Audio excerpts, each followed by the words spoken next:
for That Business Show with Jamie Meloni on 1250 Wins WHNZ, where business becomes show business. Now, live in studio and promoting the entrepreneurial spirit that drives the American economy, your host, Jamie Meloni. Hello, everybody, and welcome once again to That Business Show with Jamie Meloni, where business becomes show business. Got another great guest in studio today. We're going to be talking with Lee Kearney. This guy is an expert real estate investor, and as many of you know, I sell real estate in the Tampa Bay region, and I'm a bank-owned property specialist, and I've sold lots of properties, about 1,300 properties in 7 years, and I've seen many real estate investors come and go through the years. And Lee Kearney, this guy is an amazing real estate investor. He's the only guy that I can trace back to my 7 years in the business that I'm still doing business with, because I've seen all these just cookie-cutter wannabe real estate investors that have come into the market. And so we've got a great show. It's all going to be, the show's going to be all about Lee today and how you can position yourself to get some of these bank-owned properties, and you're going to pick up some great tips on buying real estate in general. We're going to be talking about how the auction process works down at the county when the properties are foreclosed. They go to a county and city auction before they come onto the market. And so people like me, I don't even know how that process works. And so Lee's going to fill us in on that market right there. That is an excellent source of properties for real estate investors. And it's a very kind of difficult market to navigate. And there's a lot of tips and things you're going to have to know about to navigate that properly. Joined in studio with my co-host, the lovely Stella Giudicelli today. Stella, how are you doing today? Bonjour, Jamie. Bonjour, everyone. I'm very good. How are you? I'm doing great. I'm looking forward to this interview. We'll get started here in just a minute. Any exciting news going on for you this past week? Anything new to update us on? Well, I'm just very excited. We're having a real estate show this morning. Mm-hmm. The market has been pretty hot lately, I found. If you have, a well-priced property, what I found is there's usually multiple offers. Property goes really quick. Mm-hmm. So we just had a case this week, actually, with a client of mine. And what we were trying to do is to just avoid finding ourselves in a multiple offer situation. Mm-hmm. Because then what happens usually is then, you end up being above listed price. So I happened to find out about the property at the second it was on the market. We went and looked at it, and we just put a full price offer. Yeah, it's definitely a competitive marketplace, and right. A lot of people that think real estate is down in the dumps has been paying attention the last couple of years. Real estate has really come back strong. We've seen values increase about 20% since 2012, and a lot of the properties that I list, multiple offer situations. And so if you're sitting on the sidelines with some cash available, you want to get into the marketplace right away. And a great place to find some of these properties over at my website, TampaBayRadio.com. You can see all of my pre-listed properties via the pre-listed properties tab, and you can also see mine and my team's listings over there. Just go to the Our Properties section, and also you can catch all the past shows of That Business Show and my prior show, the Jamie Meloni Real Estate Show, over at TampaBayRadio.com. So that's an excellent source of real estate information. Right. So very excited to have Lee on the show today. I've been also working with Lee for a few years. I guess not as long as you, Jamie, but, working directly with him and, personally too. And so I'm very excited to catch him for an hour and get information out of him, because he does know a lot. And also I can tell that I believe that Lee is one of the people in this market that has, one of the people that has the most integrity in the business and ethics. And it's so great to have him here. Yeah, absolutely. Let's go ahead and bring him on. And Lee Kearney is a licensed real estate broker and expert real estate investor. Lee has built Spin Houses along with his wife to be the premier real estate investment company in the Tampa area. Spin Houses is currently turning 50 properties a month in both the retail and wholesale markets, and has recently expanded the company's operation into the Miami area by opening a branch office there in an ongoing quest to find new business opportunities. Be sure to tune in to hear some of his great tips today, as he is on the air with us today. Lee, how you doing, buddy? Doing great. So tell me a little bit more about Spin Houses and your story in the real estate market. Sure. Well, my journey in real estate started about 10 years ago. I first started flipping houses while I was still in college in California.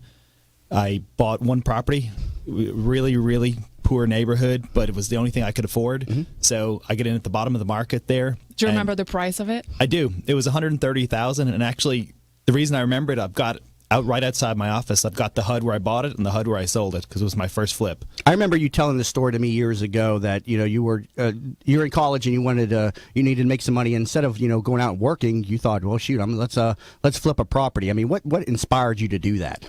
Well, actually, I've always had an interest in real estate because my first flip was in 2003 when I was back in Ireland. I went back there for a couple of years, which is where I'm from, and I bought a condo and sold it 3 months later and made about 30,000 euro at the time, which was about $45,000. And I said, this is incredible. It's Right. like, this is as much money as I made in my job by just living in a property. Yeah, So- that was back in the golden days of real estate, the 2003, 4, and 5, and where a lot of people called themselves real estate investors, Right. and a lot of people, made money then. But how were you able to survive that period, when the real estate market was so easy to make money in? Because when 2006, 7, and 8 came along, it got a lot more difficult. It did, and that's where my journey, I think, is pretty unique. I rode the bubble up, watched the market top out, and watched it tumble. So to answer your question, in 2005, made plenty of money. 2006, though, I realized when we came back in January after Christmas, there's something different here.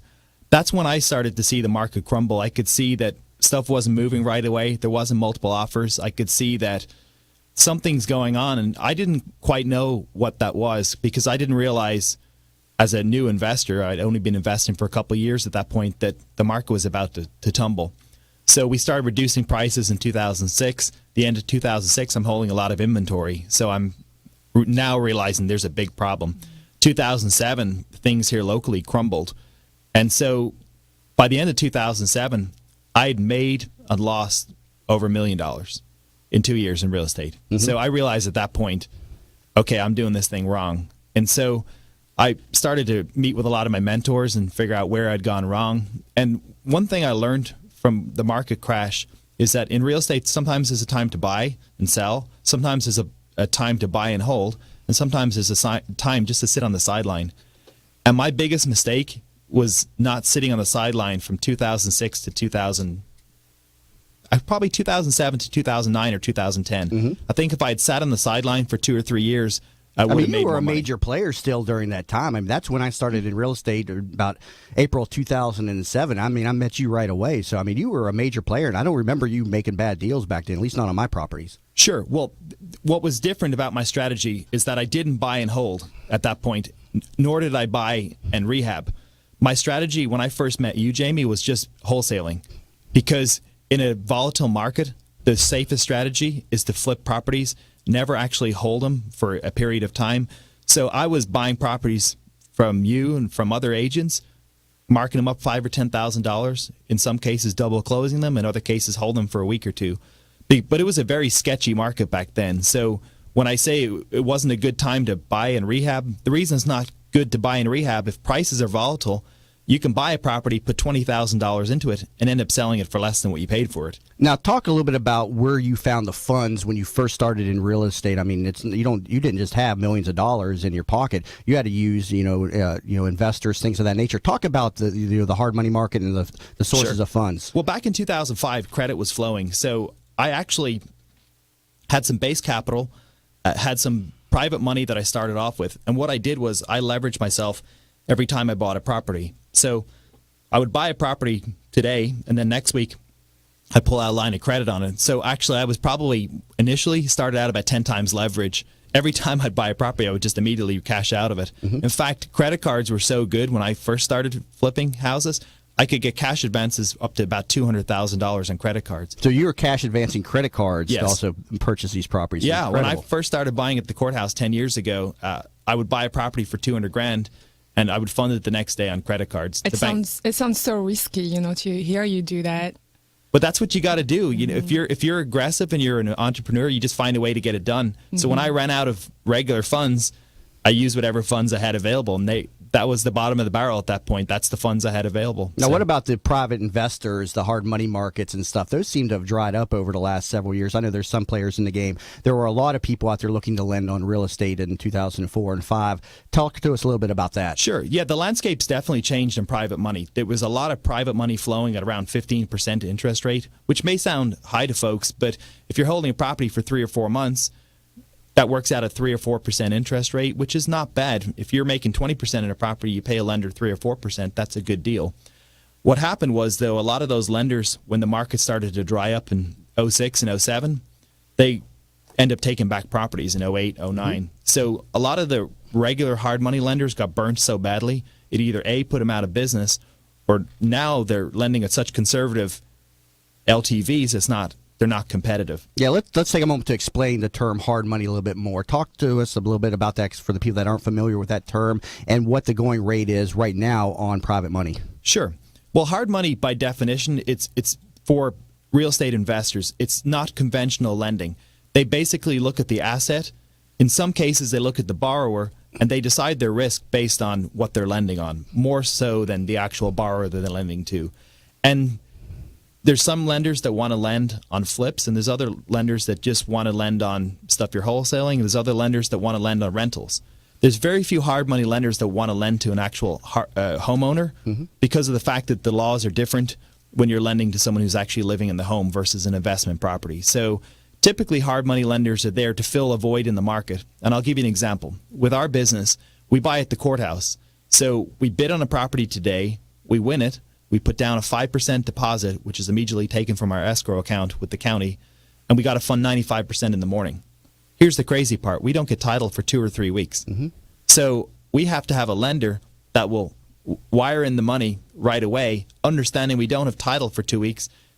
They basically got my name signing for the property. Right, yeah. I mean, without the title, no conventional lender would touch it. Absolutely. So in your business, relationships are key to sustaining your business. Absolutely. And these, what are, you touched on a point that made a lot of sense and something I'd never thought of. A lot of people look at these hard money terms and the 15% and 3 or 4 points, but you're saying if you're only holding it for a couple of months, it makes sense. So talk to us about that a little bit more. Sure. Hard money only makes sense if you borrow it short term.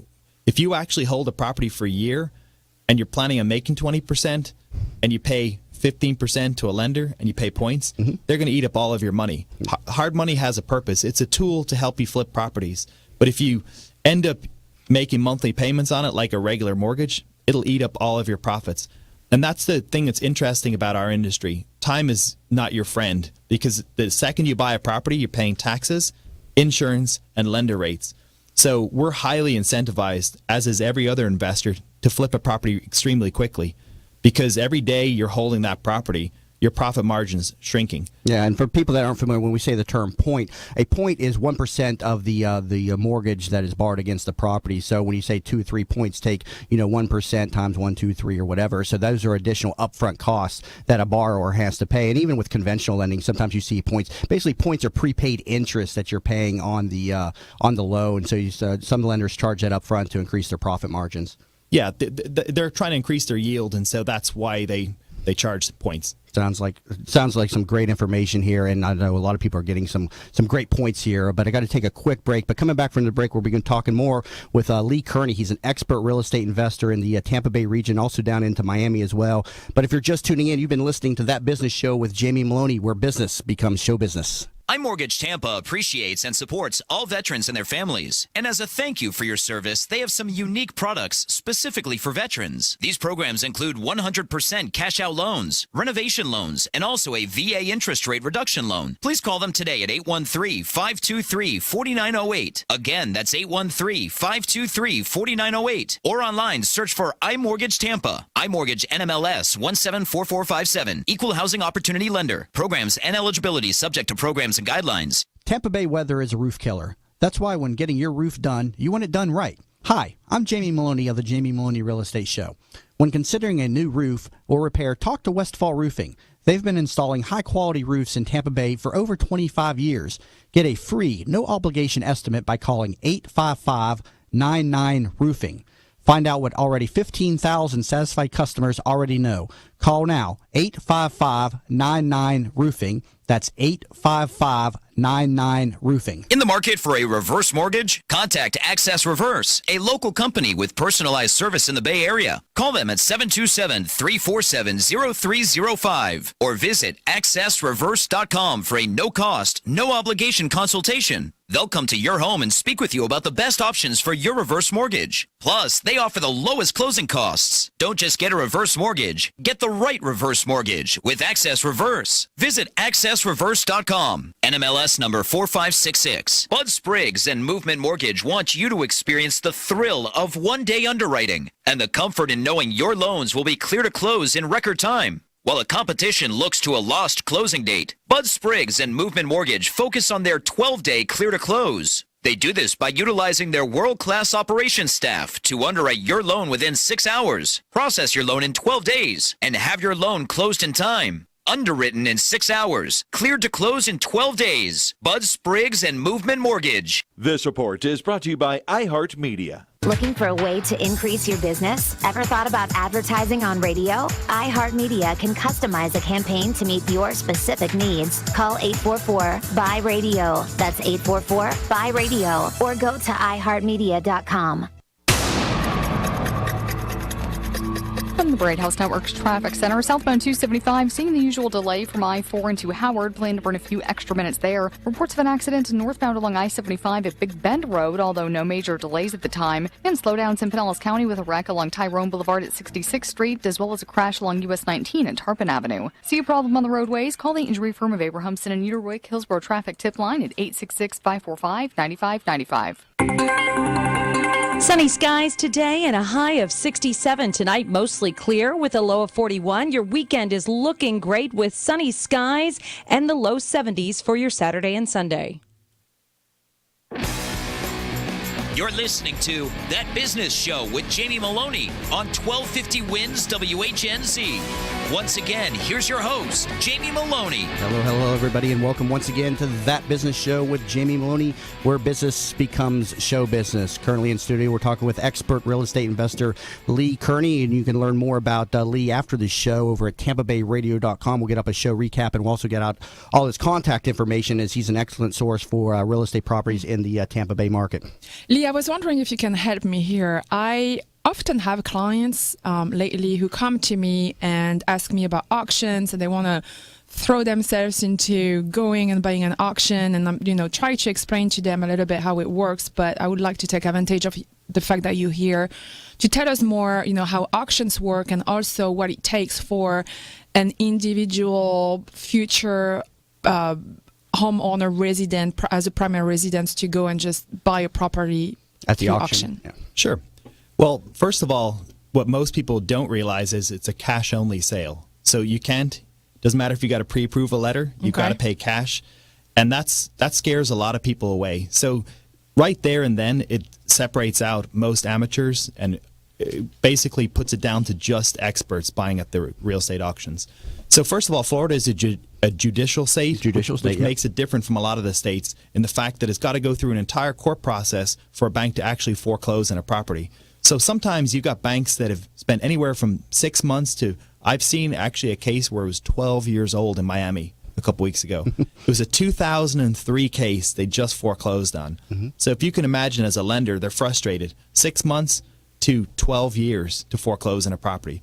So the sale is advertised in a lot of local magazines and specifically on the website that we use, which is the R4C, which is the company that's now been hired by the county to actually run the auctions. So we look at what properties are coming up. We typically look about a week out because I've got to send drivers out to look at every single property. And that's another thing where if you want to jump into this game, you're going to have a driver look at all the properties. And you don't get interior access to these homes, and a lot of times they're occupied, too. On top of that, you don't know. You are correct. And in most cases, we have enough experience where I can look at the pictures that I get on Dropbox and see that, judging on the outside, what the inside's probably going to be like. But even then, we get some surprises. We had a house that we bought in Riverview a couple weeks ago where it needed no repairs. Then we bought other homes that looked beautiful, and you get inside and realize that they had a grow operation inside. Mm-hmm. Yeah, it's crazy. You definitely get the full gamut when you buy at the auction. So that's another thing that scares people off. And if you're trying to get one great deal at the foreclosure auction, it's going to be tough because you're swimming with the sharks, you're competing with experts, and it's definitely, I've seen the landscape change over the last few years where it's reduced down to a handful of experts instead of people shooting from the hip buying stuff at the foreclosure auction. Now, this is also done online these days, and up to like a year or two ago, you actually went down to the courthouse, and it was in a room you did it. But now, talk to us a little bit about that. So right now, it's all advertised online. So the first thing you got to do is you got to set up an account with the county, and then you've got to deposit funds. And you have to have the 5% in your account to even be able to bid. So, for instance, if you're bidding up to $100,000, if you don't have $5,000 in your escrow account, you can't bid up to 100,000. You can only bid up to what you have. We typically keep enough to buy maybe $500,000 a day in properties. So that would be 5%. That would be about $25,000. So we have that money in the escrow account so we can actually bid. So the way the auctions come up, it's a green-red system. As soon as the auction starts, if you're the high bidder, you turn green. If you're not the high bidder, it turns to red.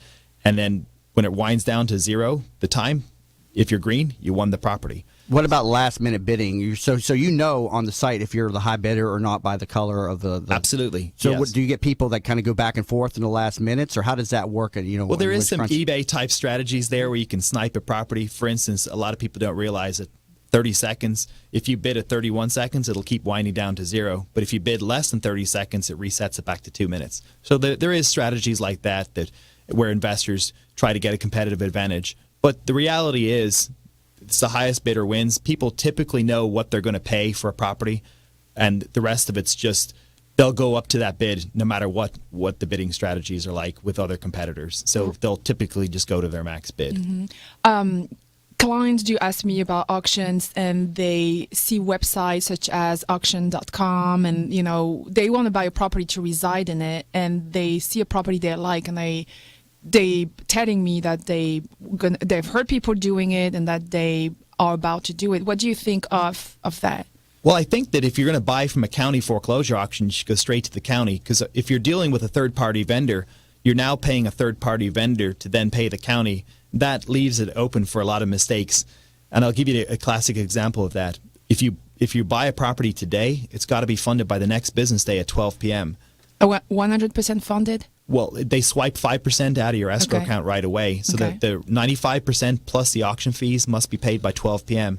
And we've had situations where I've had assistants get in car accidents or in traffic and turn up at 12:01, and we've had a tremendous fight on our hand to actually fund a property. In some cases, we had to file a court case to actually get the county to take our money when we were 1 or 2 minutes late. Mm-hmm. So you're saying that you would lose the property? Well, not only do you lose the property, you actually get banned from the county auction now. If you don't fund one property, you get banned immediately. Okay. Wow. And they freeze your funds, too. And also talk a little bit about title. You don't necessarily are getting clear title of these properties when, the prior owner is transferred, but there could be liens and other encumbrances against these properties, correct? Well, actually, it gets even worse than that, Jamie. Not only do you not get title insurance, you don't even know what you're buying. Real Foreclose, the website that hosts the county auctions, they actually put an address based on what they think is selling. A lot of times you'll get in and read the legal description, and the address that you think you're bidding on is not even the property you're buying. We had a case of that a couple months ago where it was a property in Ruskin, and it said 123 Southwest Main Street, and the property was being sold to a southeast. So I thought I'd bought a 3-bedroom, 2-bath, 2-car garage home. And when we looked at the legal description after the auction and really dove into the title, it was actually southeast. It was a trailer a couple streets over. Oh, wow. So and there's nothing you can do. There's nothing you can do. We end up having to open up a new bidder account with a new company name to be able to bid because we got banned as a result of that sale. Oh, wow. And that's pretty common. I mean, they at this point have a zero tolerance for not funding properties. So. So you didn't fund it based on the error provided by the website then, correct? Right, and there's no comeback. Mm-hmm. They just provide the information and clearly state, like, we're giving you the best information we got. That's another misnomer by people, that is not based on the address. In Florida, it's based on the legal description. So what you're buying, whether you're buying from a bank or buying from a homeowner, it doesn't matter what the address in your deed says. It's important what the legal description. So you or one of your assistants made the mistake of looking at the address and didn't reference the legal description. That's what happened? Absolutely. Well, actually, we buy in such a big scale. We rely on the information we've got to a point, and then once we put down the 5%, we do our final investigation on the property. And that was during that final investigation stage, before we funded the 95%, we realized that there was an error. Wow. And it was only a slight change in the legal description, too. And real quick, what's the website for the county auction? Well, if you go to Google, I don't know the exact address, and just type in R4C Tampa or R4C Hillsborough, it'll be the first thing that shows up. All right, great information. Coming back from the break, we're going to have more with Lee Kearney, expert real estate investor in the Tampa Bay region. And you're listening to That Business Show with Jamie Meloni, where business becomes show business. Safety, safety, safety. I'm saying it 3 times. Studies show you need to hear something 3 times to remember it. So remember, safety, safety, safety is important to me, me, me. That's why I love Grainger. Grainger has the products to help keep our facilities safe and people safer. Say it with me, kid. Safety, safety, safety from Grainger, Grainger, Grainger. When you think safety, think Grainger. Get it? Got it? Good. Call clickgrainger.com/safety or stop by. Grainger, for the ones who get it done. Geico RV presents Reflections from the Road. I love the great outdoors and saving money. So I made the easy switch to Geico Rv Insurance, which was a whole lot easier than eating my wife's cooking for a week. Rob, I can hear you. Sometimes I think she can read my thoughts. Yeah, you were thinking about Geico RV Insurance. Man, she's good. Well, you are saying everything out loud. I meant to do an internal monologue. Geico, for your RV, trailer, or camper. See how much you could save. Office space isn't something you think about until you need it. Then it's all you think about. Leases, locations, logistics. Every detail takes you away from running your business. But Regis makes it easy. With one call, you can get furnished offices and support staff wherever and for however long you need them. From short-term to long-term. All on your terms. So let Regis take the hassle and expense out of setting up your office so you can focus on your business. Regis, the new way to work. Call 1-800-OFFICES now. A long weekend is just an excuse to get a long way from boring, especially in a John Deere Gator. The Gator RSX 850i with speeds up to 53 miles per hour makes every journey exciting. And the Gator XUV 825i has a 1,400-pound payload to haul your gear. Visit your John Deere dealer. Go Gator. For 1,000 possibilities, visit EvergladesFarmEquipment.com or MyJohnDeereDealer.com.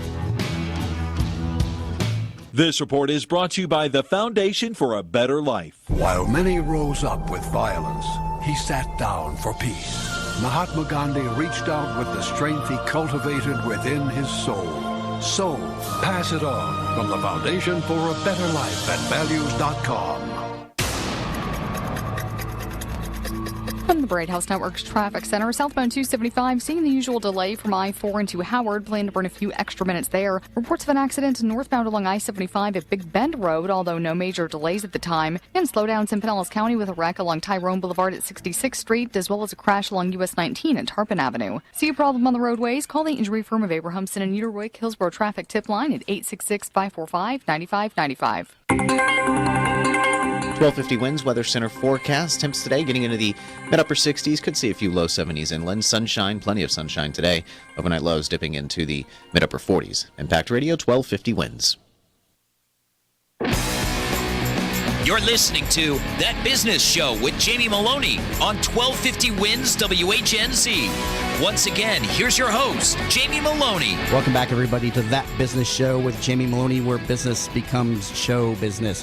You'll catch this show on Mondays through Fridays now at 8 a.m. And I also like to take a moment to invite any business owner and entrepreneur who's interested in growing and promoting their business on air to reach out to me to come on the show. There's no charge for an appearance. I love talking about this type of stuff. So shoot me a quick email, jamie@tampabayradio.com. This is what I like to ask you about auctions. So when you have foreclosures, the banks must go, the first step is that they must put the property through to auctions. And then what happens, what's the process whereby they do end up not selling the property at auction and putting it on the market?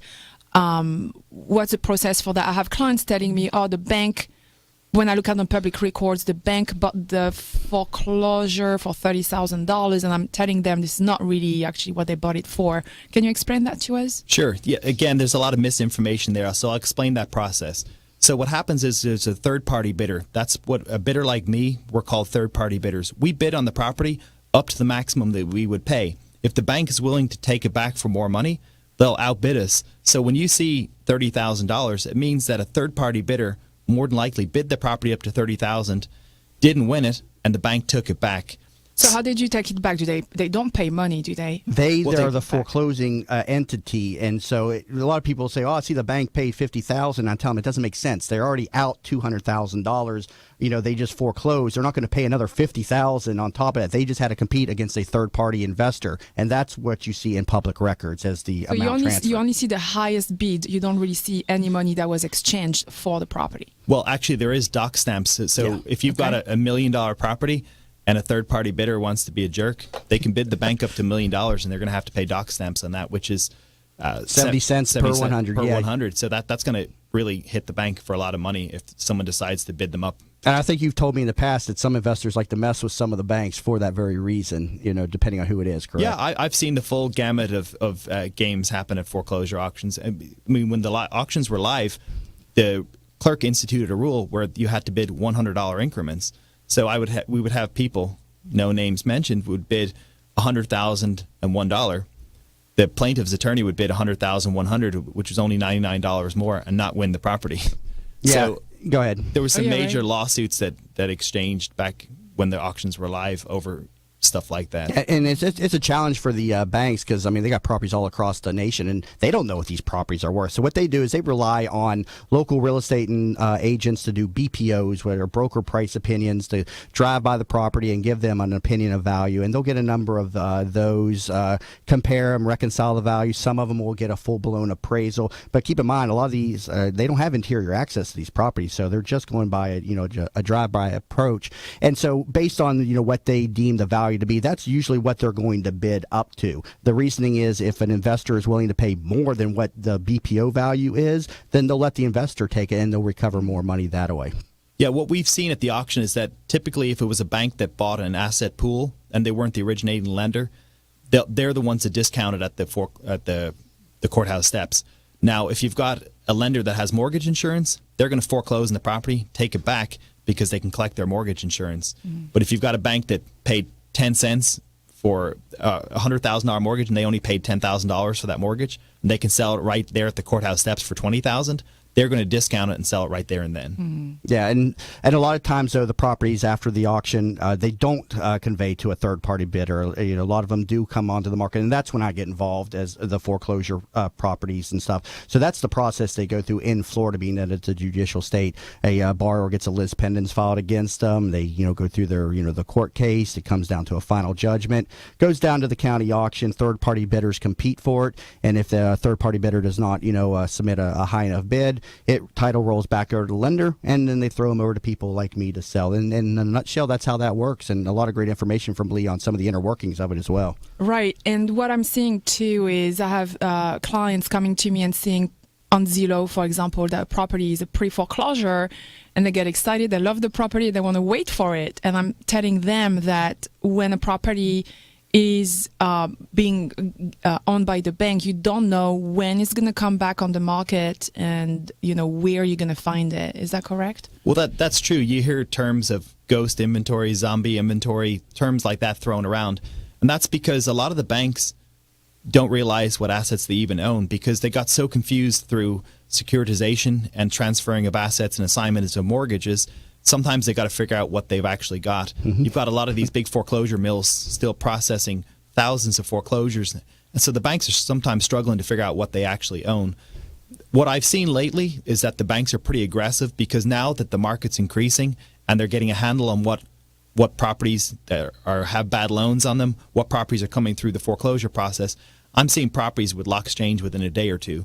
And it's funny, the system's working so well. I've actually had REO agents call me where they're trying to change out locks on a property. I just bought at a foreclosure auction because they were given instructions to do so. They see our company name and realize, okay, I've been given bad instructions. The bank didn't take back this property. So I've actually seen them swing from not knowing anything about their properties to being extremely aggressive on taking back these properties. It's happened to me I wouldn't say a number of times. I could probably think back to about 5 instances where a lender assigned a property to me, and then somebody calls me and says, "Hey, that's my property," and it's just a miscommunication that results as of the foreclosure auction. Usually, I find that out when you go to rekey it, and you go back there, and somebody else rekeyed it, and you rekey it again. So you're like, all right, somebody else thinks they have the rights to this property, and that's how that stuff gets found out.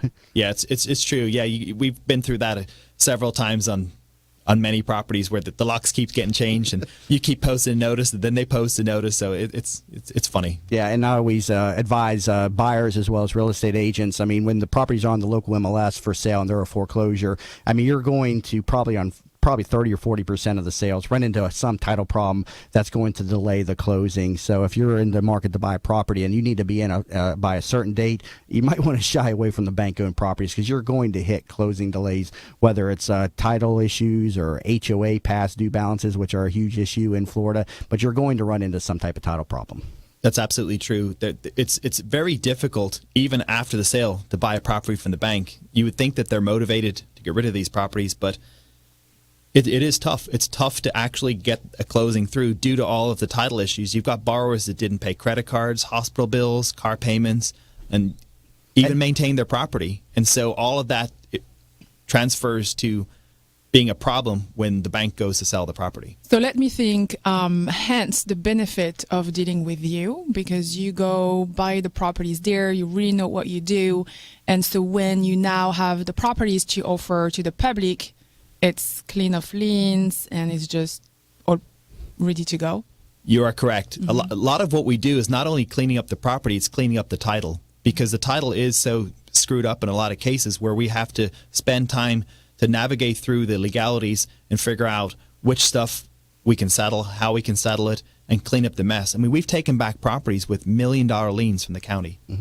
I've seen 7-figure liens for trash where they've accumulated $100 a day for 10 years, and now we've taken back the property, and we have to go meet with the county and actually sort out these liens because we can't dispose of the property until it's free and clear. Yeah, and it's in my opinion one of the biggest problems in banking or bank-owned real estate right now is the banks acquire them from the foreclosure auction and they immediately put them on the market and they don't even know if they have clear title. So you've got buyers that come on to the market, they're banking on getting into this property by a certain date, and and they go to close and then they hit some title problem. And I'm telling you, it's going to be a scandal at some point with these banks when they tick off the wrong person who's expected to be in by a certain close date, and then they can't close, and they're going to say, why are you putting properties on the market that you can't sell? And it's just, I deal with it all the time. It's frustrating as an agent on my part because we do all this work and then nothing, but we make it up on the other inventory. But it's a very big problem in our business right now.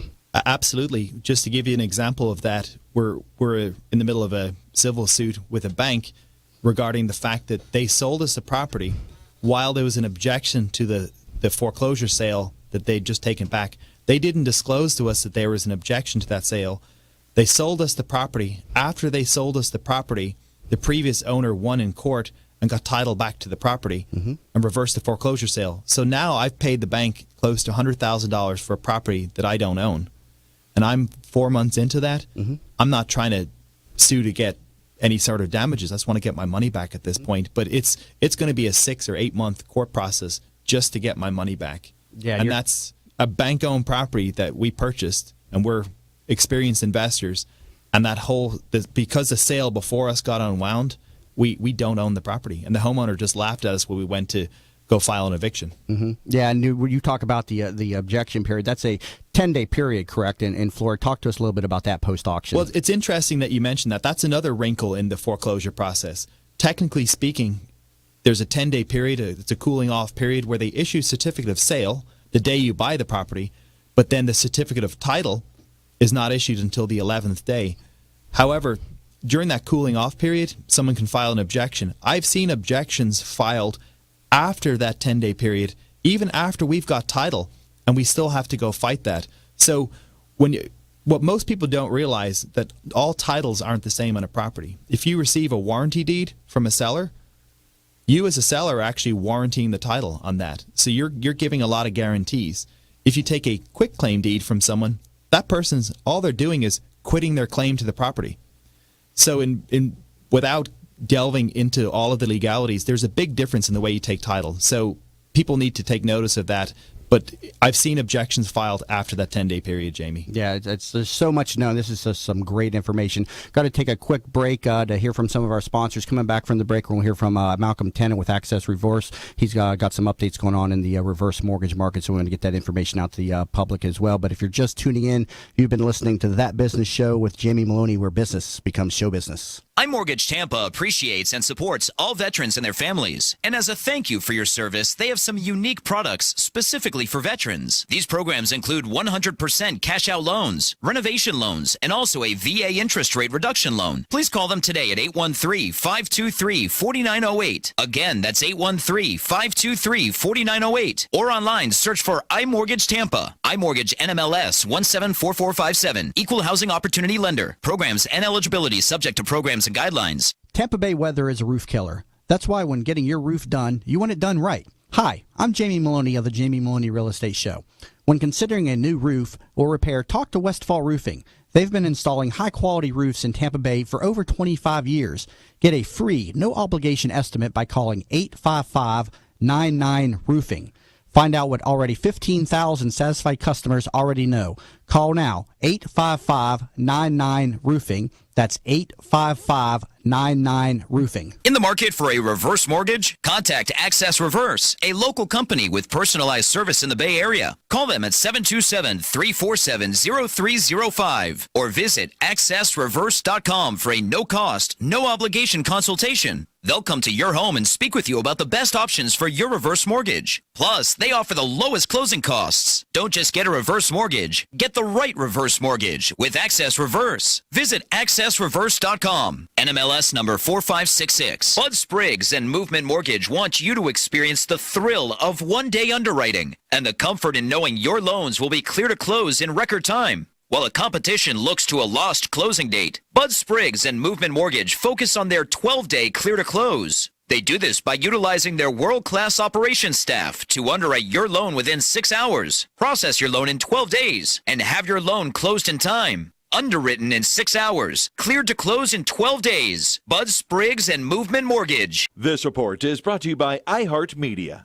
Looking for a way to increase your business? Ever thought about advertising on radio? iHeartMedia can customize a campaign to meet your specific needs. Call 844-BUY-RADIO. That's 844-BUY-RADIO. Or go to iHeartMedia.com.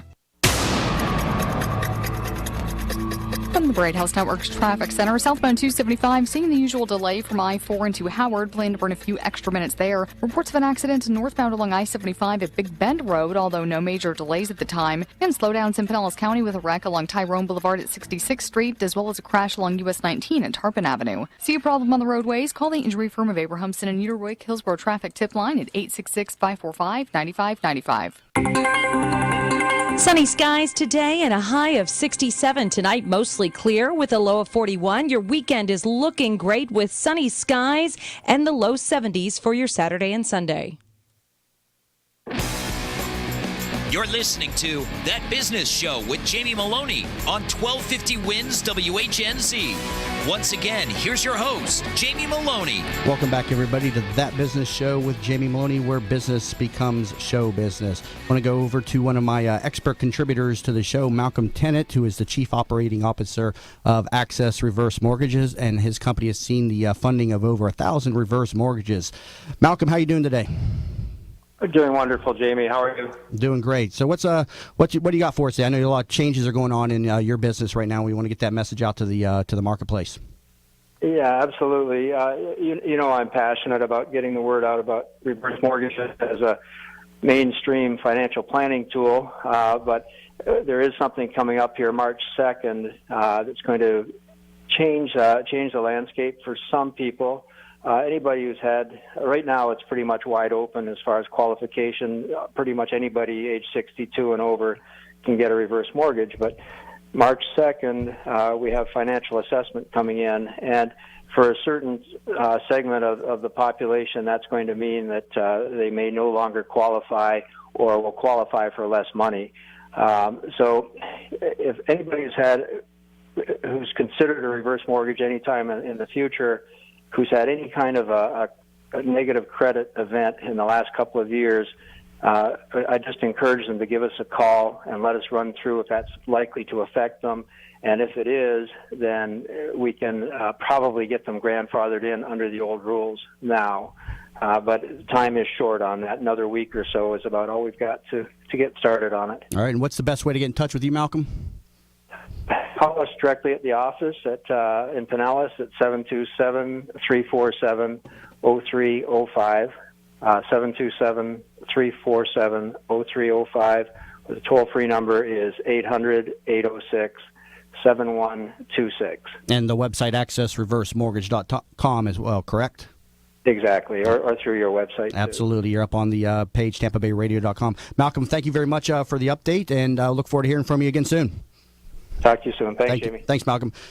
Still in studio is Lee Kearney, and I want to talk to Lee a little bit about what we've seen over the last couple of years with the institutional investors. I know you were involved in that a little bit. In 2012, we saw tremendous real estate investment coming out of Wall Street and everything, but it's kind of died off over the last year. Tell us, let's talk a little bit about this and your experience with that. Sure. Actually, it started back in 2010. I was buying for one of the first hedge funds that was out of the gate, and it was interesting. They realized that the markets hit the bottom and that they should be buying. And it's interesting. I watched the same kind of asset go from, say, $80,000, $90,000 to the most recent hedge funds paying $120,000, $130,000. So if you put that in perspective, they made 50% appreciation just by getting in first. Right. They really kind of threw a wrench into your business in 2012 all of a sudden, right? Well, they did. And even before then, I decided to jump on board and be a bidder for them, because when the big teams coming into town, you can either join their team or you can sit on the sidelines. And I decided that I needed to join one of their teams. I teamed up to be an operator for a large hedge fund in 2013, and I helped them purchase over 300 assets, about $40 million worth of real estate. So I rode that bubble because I realized as a small guy compared to Wall Street that I needed to join forces with them and work with them. So we did. 2013 was a great year for us because of the fact that we were able to team up with a large player like that, a multi-billion-dollar hedge fund. Are they still buying? That particular hedge fund is still buying, but they're one of a handful of hedge funds that actually is still buying real estate. Most of them have reached critical mass at this point, which means they've reached the level that they wanted to reach. They've used up their funds, and now they're into basically being institutional property managers. Now, you also had a product out a couple of years ago, Reo Rockstar. I wanted to talk to you a little bit about this. Tell us about this brand and everything. Well, actually, how that came about is I teamed up with Preston Ely, which is an internet marketer and a real estate investor, and he approached me and asked me to team up with him to produce an educational product. That was my first introduction to the real estate educational market.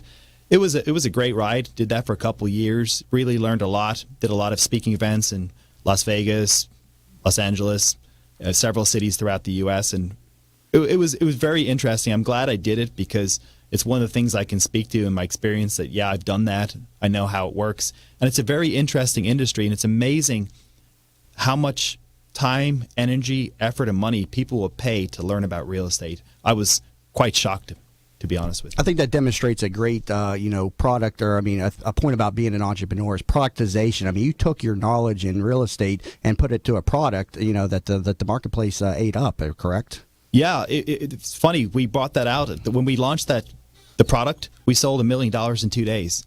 I was shocked. I had never seen anything like that. You got to work really hard to make $1 million in real estate, flipping houses, and to see that revenue come in a couple of days from a product on the internet with these supposed buyers all over the U.S. It's amazing. It really is. It's a truly incredible market. But we sold that product when I first launched it for $1,000, and I've had students come back to me years later that have made millions of dollars. So I'm really proud of that product. I'm proud of what I did with Preston on that, and the fact that it helped a lot of people and really taught them, because there's a lot of bogus information out there, and there's a lot of people that pretend to be experts. We've bought and sold over 4,000 properties, which is a matter of public record. And so that's why I decided to start a brokerage. I've started a brokerage, Spin Real Estate. I'm currently hiring agents, and I'm looking for people that want to do deals. I'm not interested in people that just want to sit on the sidelines. You'll see the line underneath our company, Real Estate at Full Throttle. That's how we operate business. That's what we do. And we like to get in there, do deals, and have people that work with us that want to buy and sell real estate and make money. Yeah, I know you've transitioned over the last year. I mean, before you were just a real estate investor buying for your own portfolio, but now you've expanded this operation with Spin Houses, correct? That is correct. Yeah, there's three main things we do. We flip houses under Southeast Property Investments Network, which is the main thing that we do. Then we have a buy and hold fund, which is West Florida Wholesale Properties. And then we also have Spin Real Estate, which is the new brokerage I launched, where we're hiring agents, and that's the brokerage side of the business. There's a lot of brokers in Tampa. What's the difference with someone joining, the high brand brokerages and what you do? What would you offer the agent in terms of activities compared to other brokers? We're looking for agents that want to be taught how to get out there and turn a part-time real estate profession into a full-time career where you can actually make a lot of money. And that the reason we do that, we give them the tools they need. We teach them how to flip a lot of houses like us, or if you're an agent, how to get a lot of listings, how to sell a lot of real estate, how to be aggressive in the real estate market. A lot of real estate agents just sit around and they're happy if they do one deal a month. We try to have all of our agents do 5 or 6 deals a month. There's no reason why you can't, as an agent, sell 50, 60, 70 properties a year. Why sell 10 or 12? I mean, the money's out there. The market's increasing. Mm-hmm. All the signs are pointing towards a great industry for anyone who's in real estate. And we want people who want to jump on board with the velocity that we have in buying and selling properties. And for me, for both the flipping business and the brokerage, just having more people doing activity just increases the brand.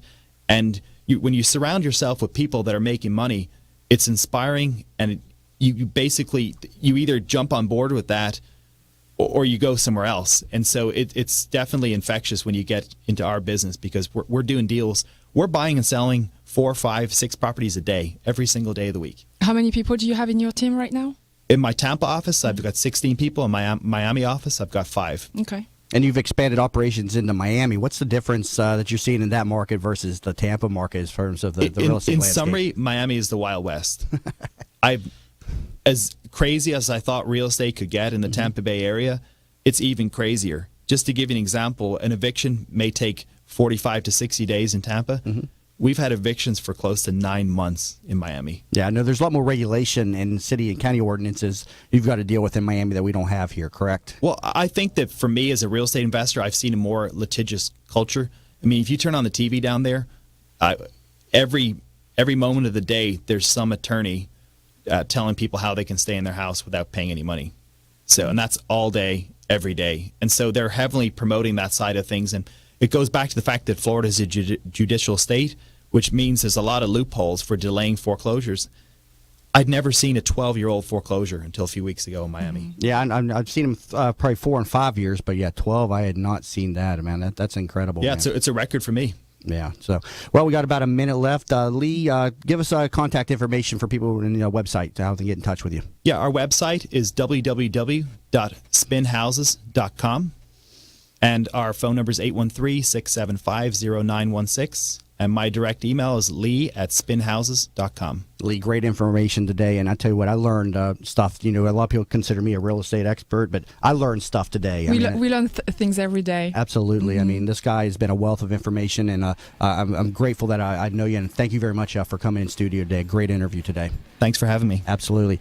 And if you're just tuning in, you've been listening to expert real estate investor Lee Kearney on That Business Show with Jamie Meloni, where business becomes show business. You're going to find this show on here every Monday through Friday at 8 a.m. And I plan to promote the entrepreneurial spirit. So any and all business owners and entrepreneurs who are looking to promote themselves, please shoot me an email, jamie@tampabayradio.com. And find me at all the social networking sites. Please like my page over at facebook.com/thatbusinessshow. And I'm over at Twitter as well. It's Jamie_Meloni. And you can catch all of the past shows of That Business Show, as well as all of my properties and upcoming properties over at tampabayradio.com. Headed into the weekend, so I hope everybody has a great weekend, and I'll see you back here Monday at 8 a.m. on That Business Show with Jamie Meloni.